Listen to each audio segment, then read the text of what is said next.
Bhubaneswar BDA colony थिबा विवेकानंद शिक्षा केन्द्र में 31तम विज्ञान मेला और हस्तकला प्रदर्शनी अनुष्ठित हो जाइछि। ଏହି କାର୍ଯ୍ୟକ୍ରମର ମୁଖ୍ୟ ଅତିଥି ଭାବରେ ବିଜେପି ଉପସଭାପତି ଗୋଲେକ ଚନ୍ଦ୍ର ମହାପାତ୍ର ଯୋଗ ଦେଇ ପ୍ରଦୀପ ପ୍ରଜ୍ୱଳନ କରି ଉଦ୍ଘାଟନ କରିଥିଲେ।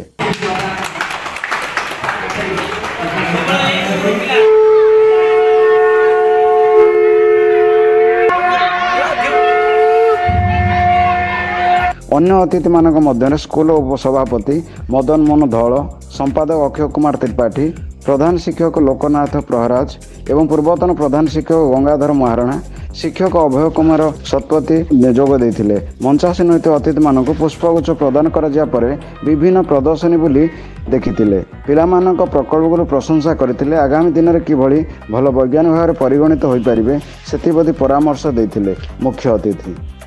एथिरे सौर जगत, जल संरक्षण, वायु प्रदूषण, फॉरेस्ट फायर, बायोगैस, राम मंदिर भली 100 ऊर्ध्व विज्ञान और हस्तकला प्रदर्शनी प्रदर्शित होता।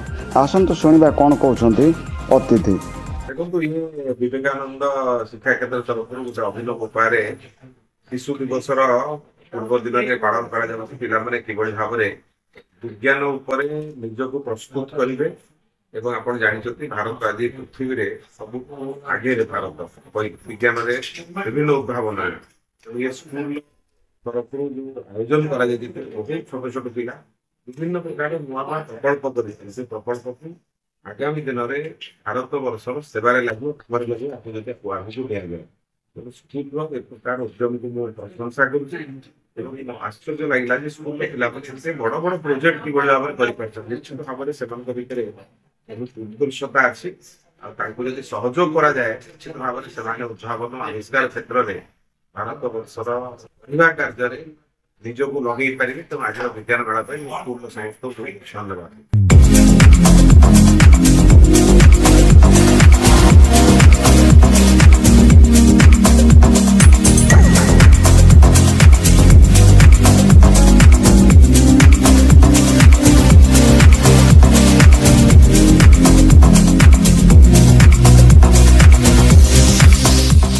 भुवनेश्वर प्रमोद परिडा का रिपोर्ट, संघर्ष टीवी।